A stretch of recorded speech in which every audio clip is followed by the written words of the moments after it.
This is Granada, part of the ITV network. Friday time, 12:30.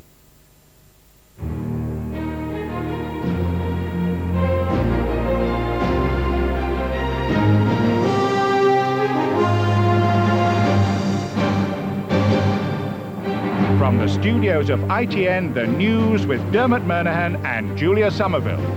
Good afternoon, welcome to the programme. Hello, in this Friday's lunchtime news, saved by the bell. The bill to ban hunting runs out of parliamentary time, but will it be a hollow victory?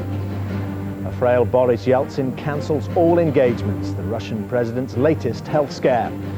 And Dolly makes a woolly pulley, how the cloned sheep's fleece has been turned into a fashion accessory. Moves in Parliament to win a ban on fox hunting appear to be running out of time this lunchtime.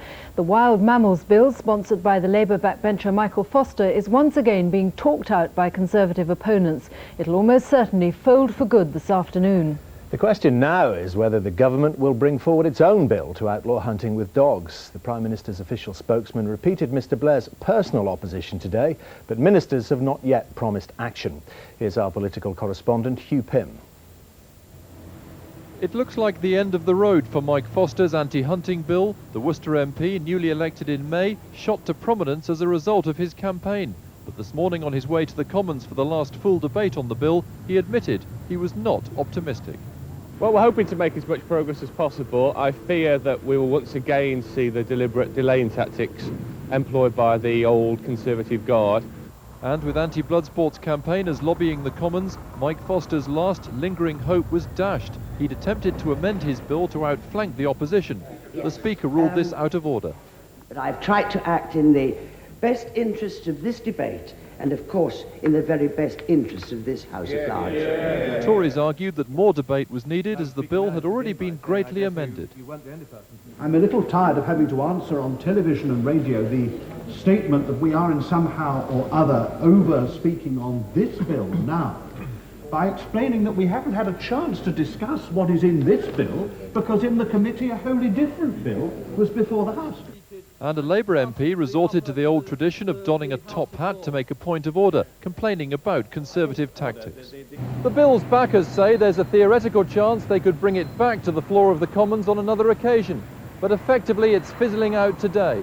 And many Labour MPs are saying the ball's now in the government's court, and it's up to ministers to come off the fence and throw their weight behind an anti-hunting bill in the next parliamentary session. Hugh Pym, ITN, Westminster. Well, I'm joined now by Janet George from the Pro-Hunting Countryside Alliance. Janet George, do you see this as a stay of execution or an outright victory? Well, I think that it's a victory for common sense because the bill was a total and utter mess from day one. They've been debating today a bill that is totally different to the bill that got a majority in November.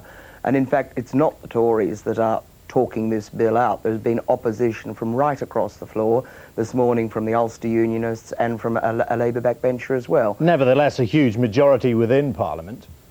Yes, but as I say, it was for a totally different bill for starters, and it's quite clear listening to the debate that a lot of the MPs that supported that bill had really no idea of what they were trying to do, had no real understanding of the problem. Are you disappointed, though, you didn't win the argument? You won through on people wearing funny hats and filibustering. No, I think we did win the argument. Very definitely. We may not have won the vote because obviously a lot of Labour MPs have been whipped in to come in on a Friday and we don't have the numbers.